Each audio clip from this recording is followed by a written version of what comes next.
Listo. Entonces, como les decía, no necesariamente es indispensable exportar desde las demás aplicaciones los archivos a una extensión nativa de Keyshot o alguna cosa así, sino que el Keyshot lo que hace es importar más bien desde las otras aplicaciones hacia el entorno del programa esa geometría. Entonces, en este caso, la importación la hace uno a través de este botón de acá, ¿sí? Y cuando esto está cerrado, pues lo hacen a través de acá. Archivo importar o Command I o Control I para los que tienen Windows.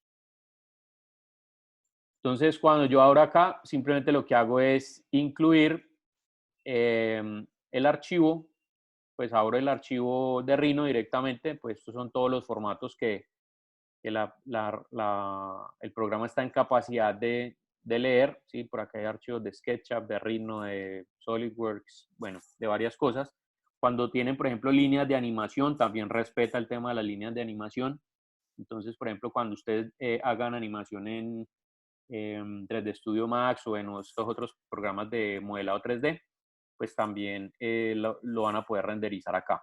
Entonces, bueno, listo. Finalmente yo abro acá, él se encarga de importar la ubicación. Cuando le digo, aquí es importante, por ejemplo, mantener original, y esto se los digo ya por algo que me ha sucedido mucho, y es que cuando a veces yo estoy renderizando algo para algún cliente, digamos, yo saco el render y de pronto el cliente me dice, no, pero hay que hacerle un cambio. Entonces, cuando yo le genero el cambio ya en la aplicación de Rhino como tal, pues simplemente lo que hago ya no es importar todo el modelo otra vez porque me tocaría volver a ponerle materiales, volver a cuadrar cámaras, etcétera, etcétera, sino que cojo la piecita que tuvo el cambio y esa la importo sola acá, y como me va a mantener las mismas coordenadas que tenía en la aplicación 3D de Rhino, pues aquí no tengo ningún problema porque él va a mantener la ubicación original. Entonces es importante pues mantener esto aquí y pues que ustedes también dentro del Rhino manejen la ubicación original. Siempre lo que uno trata es que el objeto quede pues como centrado con respecto a los tres ejes. Entonces, bueno, maneja uno la ubicación original, orientación en términos del eje, para este caso el eje Z, estamos hablando de la altura, es decir, que la base siempre la tome entre X y Y y que el objeto quede así. Esto va a facilitar el tema de la visualización, por ejemplo, de la rotación de las vistas y ese tipo de cosas, y el manejo de la cámara, este enlace acá. Por acá está también el medio ambiente y la cámara, que me permite ajustar estas diferentes opciones que vienen desde el Rhino, ¿sí? Si yo las quiero ajustar o no ajustar, pues simplemente las chuleo de chuleo. Finalmente, en tema de materiales y estructura, a veces, por ejemplo, uno tiene materiales o cosas que ha aplicado en otros programas. Entonces, si él me está diciendo acá si prefiero separar los materiales por capas o asignar los materiales a una determinada librería. ¿Listo? Y con esto, pues es bien importante lo siguiente, lo que les voy a decir acá.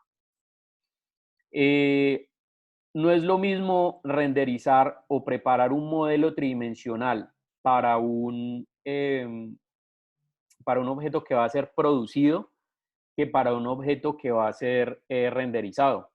Las dos cosas son completamente diferentes porque el modelo que va a ser producido va a tener una incidencia donde el manejo de tolerancias tiene que ser bien cerrado. Mientras que en el caso de los modelos que van a ser renderizados, pues aquí de pronto podemos cometer, entre comillas, algunos machetes, pues por ahí, y hacer, por ejemplo, redondeos en las punticas y ese tipo de cosas que me van a permitir tener pues la visualización correcta de las esquinas y entre muchas otras cosas. Entonces, ya les diré pues en otras clases cómo hacemos para optimizar mejor cada uno de los objetos que se ven acá, ¿sí? Orientados al tema de renderizado. Y una cosa importante es que, digamos, por orden, a mí me gusta hacer es coger todos los elementos que están aquí, dentro de la escena y separarlos por capas de materiales. ¿A qué me refiero?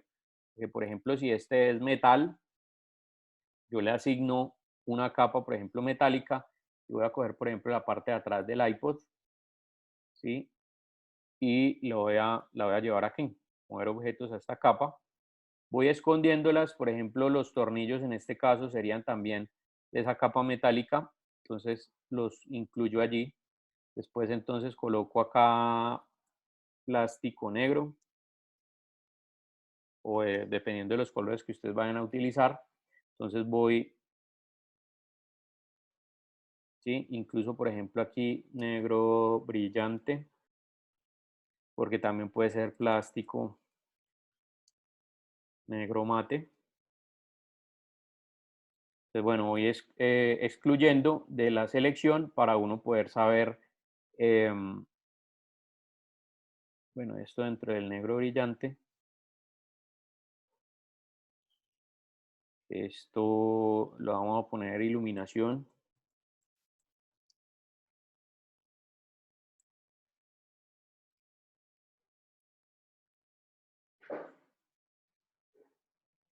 Bueno, por ejemplo, esta parte de acá, plástico blanco.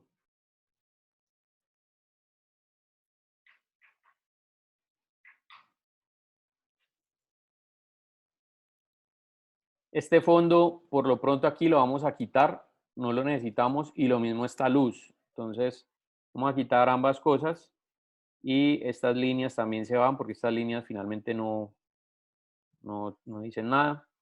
Aquí está la marca, la voy a meter, por ejemplo, aquí en metal. Esto también va en metal y esta partecita. Listo. Finalmente por acá, bueno, esta ronda acá la vamos a poner en plástico negro mate. Aquí le voy a decir pantalla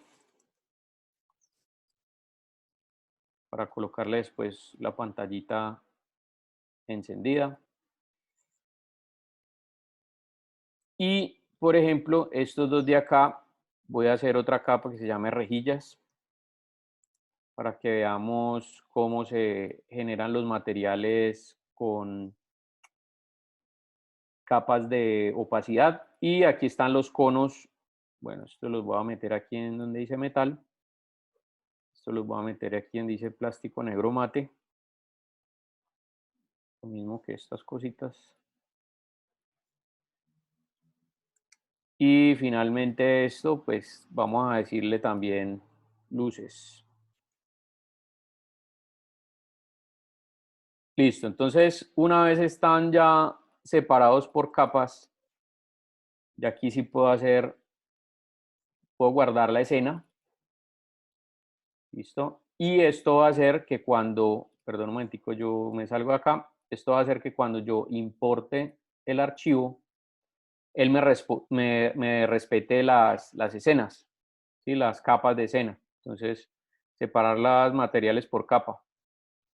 Bueno, muchachos, ya saben, por ahí tengo 10 minuticos extra antes de que se acabe la clase, entonces, de la sesión, perdón. Entonces, si se corta, ya saben que volvemos otra vez a ingresar, automáticamente me vuelvo a meter. Listo. Entonces, aquí me va a separar los materiales por capa y después de que me separa los materiales por capa, entonces viene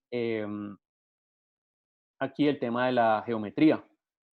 Esto es bien importante, importar los datos NURBS para que no me vayan a salir sueltas las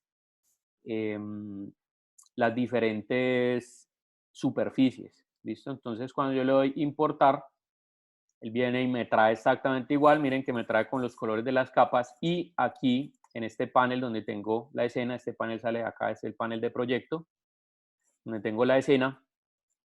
Aquí hay dos cosas. Primero, la cámara, que él me trae la misma cámara que yo utilicé en la vista desde el Rhino. Y lo segundo es que, bueno, también yo puedo colocar cámaras adicionales de Rhino, ¿sí? Por ejemplo, diferentes vistas en perspectiva. Si yo cuadro las 4 vistas de Rhino, las 5, las 6 o las que sean, con diferentes cámaras en perspectiva, aquí me van a aparecer todas las cámaras. Si al importar el objeto le di también que me importara las cámaras. Bien. Entonces, cuando yo abro acá, mire que aquí me van a salir todas las capas. Esto tiene la gran ventaja, bueno, internamente obviamente están todos los objetos que yo asigné a esas diferentes capas. Y esto tiene la ventaja de que yo aquí voy a poder aplicar materiales a todos los objetos que estén dentro de las diferentes capas. Entonces, por ejemplo, aquí en la librería, este panel de acá sale con este botón de la librería.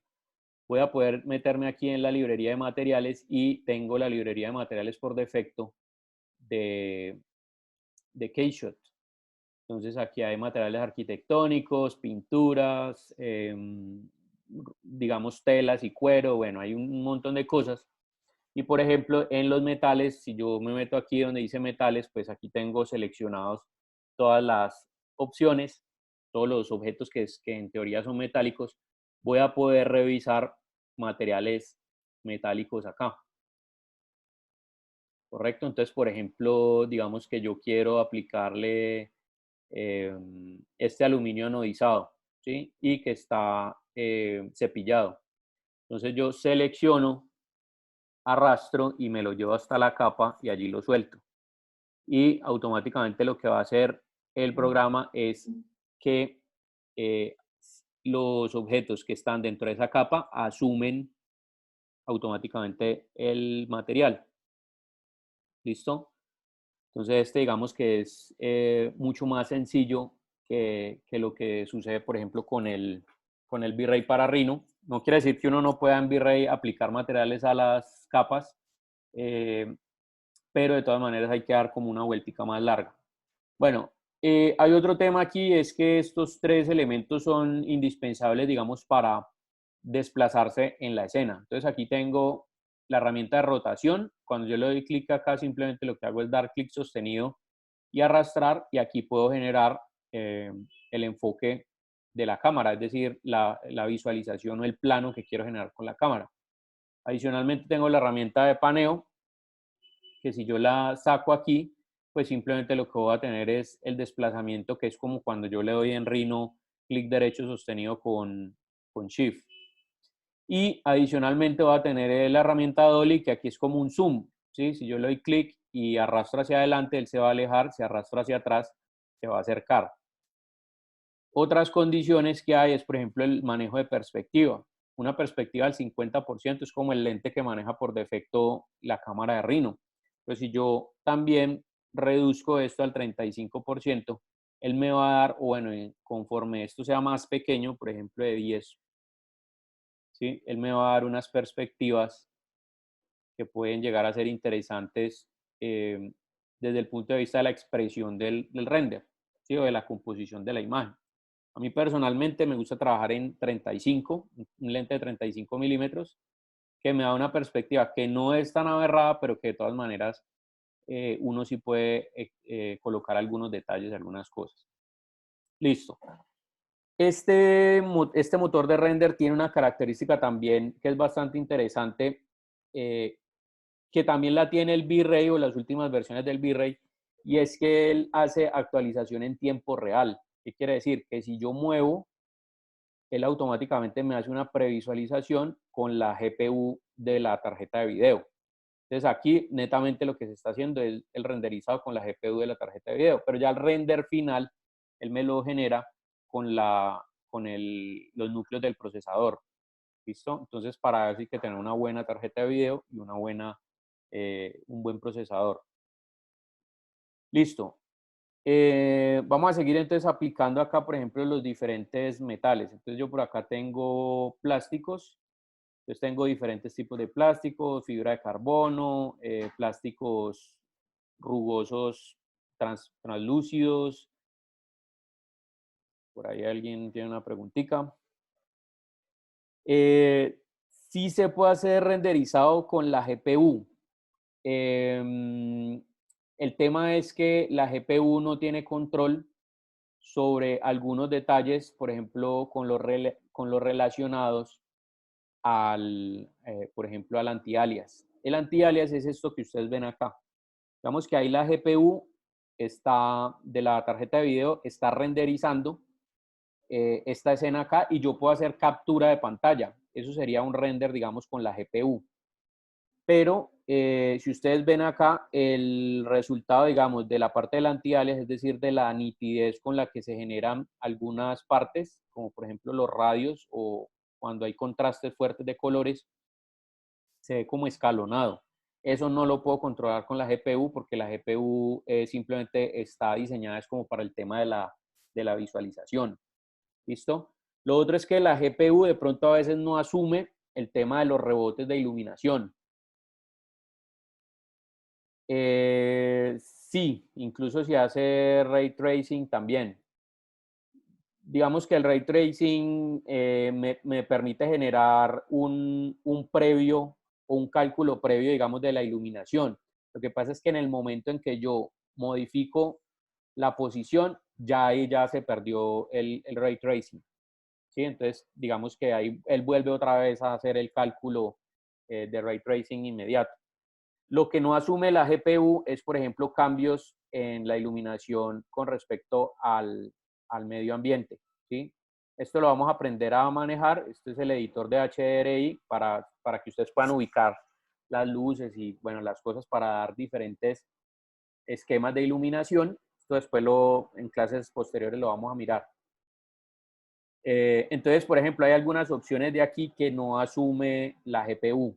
¿Sí? Por lo menos cuando yo en la iluminación cuadro, digamos, aquí hay diferentes tipos o preseteos de iluminación, donde está el modo, digamos, performance, que es el que más rápido yo puedo hacer la previsualización. Miren que él se cuadra de una. Esto es puro render con GPU. Sí, y en el momento en que yo le voy metiendo, digamos, más dificultad al asunto o incluso cuando utilizo modelos customizados, cuando yo empiezo ya a incidir en este seteo que hay acá, pues ahí hay un tema. Muchachos, me dice aquí que queda menos de un minuto. Hagamos una cosa, voy a cerrar la sesión y la voy a volver a abrir, ¿listo? Entonces voy a terminar la sesión ahí y la vuelvo a abrir para que todos vuelvan a ingresar. Ya, no, ya continuamos.